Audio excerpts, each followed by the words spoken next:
Gracias por estar con nosotros. Les saluda Oscar Landaverde. Seguimos en Azul y Blanco TV. Recuerden que estamos transmitiendo en vivo a través de nuestra plataforma de YouTube. Si usted quiere recibir más notificaciones de nuestros programas, que vamos a seguir haciendo entrevistas, vamos a seguir conversando con más invitados, pues denle like, denle subscribe o suscríbase a nuestro programa también, a nuestra plataforma de Azul y Blanco TV en YouTube. Nosotros seguimos conversando con el periodista Héctor Cermeño, director del periódico digital La Bitácora Azul. Gracias por estar con nosotros. Vamos al último segmento y en este último segmento pues yo quisiera hablar de la institucionalidad de El Salvador. Después del 9 de febrero, pues qué es lo que ha pasado con la institucionalidad en El Salvador. Quisiera preguntar, Héctor, si esa institucionalidad se ha ido rompiendo, se ha ido destruyendo, se ha ido desarticulando, y en qué manera ha sucedido esto. Cuéntanos. Pues definitivamente sí, la democracia en El Salvador se ha debilitado, especialmente porque no se está respetando el debido proceso. Cada vez que hay algún delito, por ejemplo, lo normal, lo que no solo el mandatario, sino que la misma fiscalía debe de ser, es actuar de hecho, investigar cualquier anomalía, cualquier delito que esté sucediendo o que haya denuncias de que esté pasando. El problema que sucede, especialmente con el presidente Bukele, es que los juicios son mediáticos y no se judicializan. O sea, antes que otra cosa pase, si hay un delito y se denuncia en redes sociales, lo que estamos prácticamente haciendo es que el delincuente tome otro camino, que el delincuente sepa que lo están buscando, que el delincuente sepa lo que hacer antes de que lo condenen. Entonces es mucho mejor presentar pruebas, presentar evidencias y que la fiscalía, o sea, las entidades correspondientes se encarguen de esto. El problema es que por primera vez en El Salvador yo he escuchado de que la policía, que normalmente ha sido un órgano auxiliar de la policía, ahora está en contra de algunos mandatos De la fiscalía. fiscales. Por ejemplo, recientemente, cuando murieron estos dos activistas que vienen en una caravana del FMLN, cuando el presidente dijo que era un autoatentado, muy irresponsablemente, por cierto, en vez de mostrar empatía por la familia de las víctimas, dijo que había sido un autoatentado, dijo que había sido una balacera y un montón de cosas. Después las evidencias que mostró la fiscalía dijeron de quienes habían disparado y todo lo demás. Pero parece que la policía no está colaborando con la fiscalía en la investigación de los delitos. ¿Qué pasa con esto? Prácticamente se está perdiendo el debido proceso, lo que a todas luces debilita la poca democracia que habíamos conseguido después de los acuerdos de paz, a los cuales el mismo presidente dijo que habían sido una farsa. O sea, ahora, todas esas cosas nos ponen en entredicho a nivel internacional. ¿Por qué? Porque los acuerdos de paz fueron como de lo mejor que sucedió en El Salvador, y así lo consideraron las Naciones Unidas. Entonces, que ahora el mandatario diga que eso no es nada, que fue una farsa, nos pone en entredicho a nivel internacional.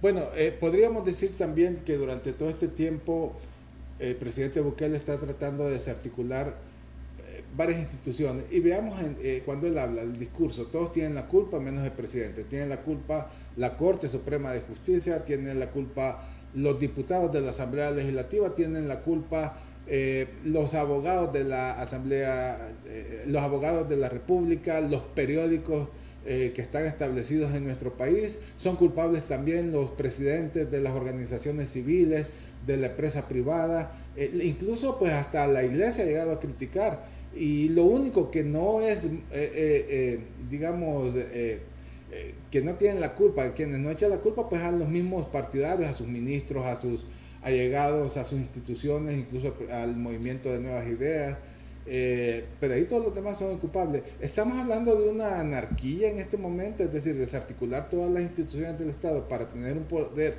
centralizado, haciendo creer que el pueblo es quien manda. Pues es lo que aparece estar sucediendo, porque el pueblo, según él, es Nuevas Ideas únicamente. Y aquello de que se iba a crear un partido horizontal donde la gente iba a disponer y que todo quedó totalmente anulado cuando el partido Nuevas Ideas hizo elecciones primarias. Hubo no sé si 5 o 7 mil posibles candidatos, y lo peor es que los mismos que se prestaron al juego democrático y estaban tratando de conseguir una candidatura dijeron de que las candidaturas ya estaban previamente designadas y que ellos solo fueron a ser parte de un juego político. Entonces, el hecho de que esto suceda implica que a todo nivel él está tratando de hacer o de imponer su voluntad, incluso con sus mismos seguidores, no digamos con las demás dependencias del Estado. Ahora ya ni siquiera sindicatos hay porque los que estaban antes ya fueron cambiados, ahora ya incluso los sindicatos están a su medida.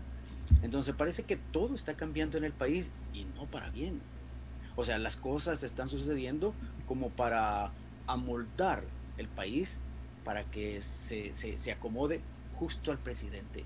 Incluso, ojo con los cambios, con las reformas a la constitución política que se ha propuesto, porque el presidente Félix Ulloa, que dicho sea de paso es muy conocedor del derecho salvadoreño, él está preparando, y ya lo anunció, cambios en la constitución política que pueden, por ejemplo, llegar a darle poder político a los militares, algo que la constitución lo prohíbe, o incluso hablar de reelección del presidente o de otro tipo de cargos políticos de alta Importante, digamos. envergadura.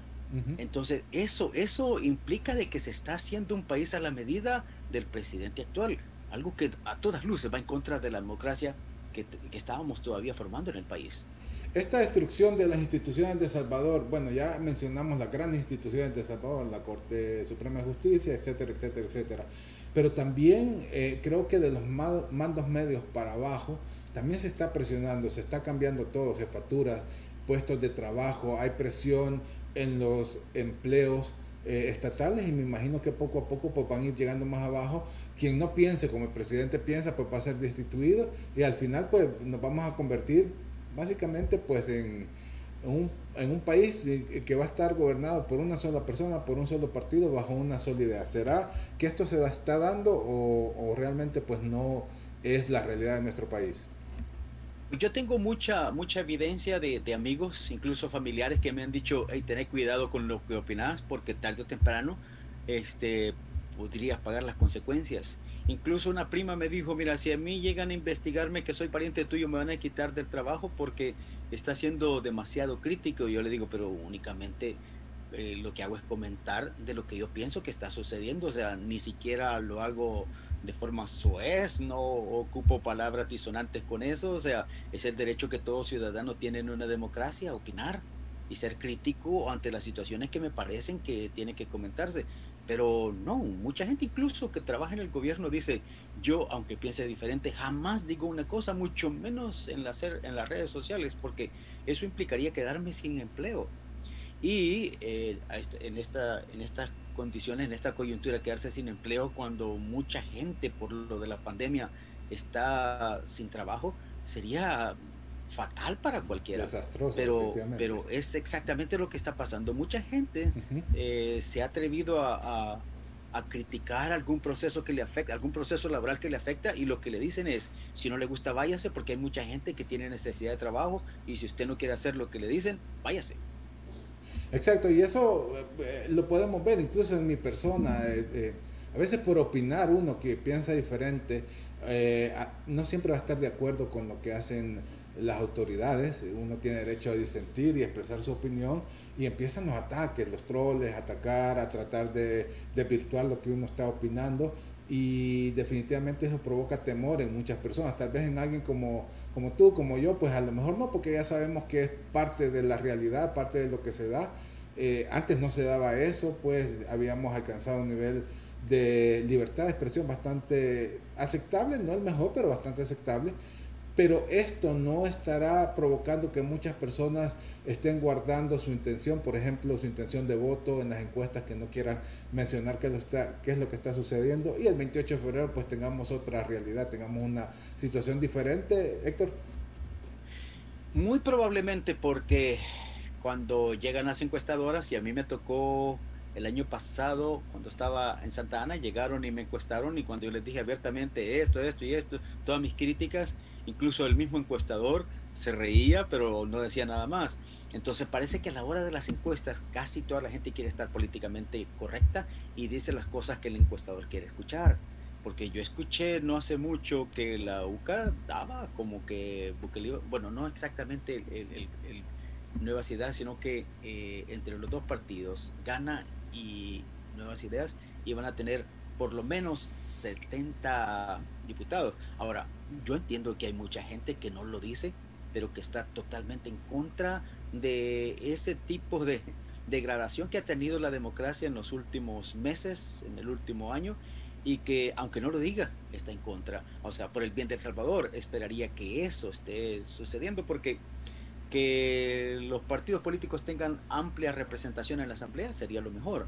Ahora, que un partido tenga 70 diputados sería una aplanadora legislativa que en ningún momento llevaría ningún beneficio a la población salvadoreña. Sería todo lo contrario. Bueno, perfecto, Héctor. Muchas gracias por haber compartido tus comentarios, de habernos hecho pues una explicación de cómo tú visualizas las cosas de nuestro país, la realidad política de nuestro país. Algunas palabras finales antes de despedirnos, Héctor. Bueno, antes que nada lo que quisiera decirle a los que tienen la oportunidad de votar en estas elecciones municipales y legislativas del país es que lo mediten, que no se dejen llevar por lo que dicen las redes sociales. Muchas veces lo de las redes sociales son simple ilusión, que se informen, pero no de una sola fuente, no solo la fuente de los troles, sino que tengan diferentes fuentes de información para que hagan sus propios análisis y que a la hora de votar lo hagan de forma consciente, porque si no analizan bien su voto, posiblemente dentro de un año, quizá más, vamos a estar lamentándonos de que la poca democracia que habíamos conseguido en estos 20 y algo de años después de los acuerdos de paz prácticamente se va a perder. Así es que si usted, amigo, amiga, tiene la oportunidad de votar en las próximas elecciones este 28 de febrero, hágalo, pero de forma muy analítica. Bueno, gracias. Era Héctor Cermeño, periodista y además director del periódico digital Bitácora, la Bitácora Azul. Gracias por haber estado con nosotros. Nosotros pues estamos despidiendo nuestro programa. Gracias por habernos acompañado. Recuerden suscribirse a la página de YouTube de Azul y Blanco TV y por supuesto también poder ver las transmisiones que hacemos a través de la plataforma, importante plataforma digital de Tribuna TV desde Nueva York. Así que muchas gracias por estar con nosotros. Les saluda en esta oportunidad Oscar Lanaverde y nos vemos en un nuevo día, pues nos vemos en un nuevo intento de estar con ustedes.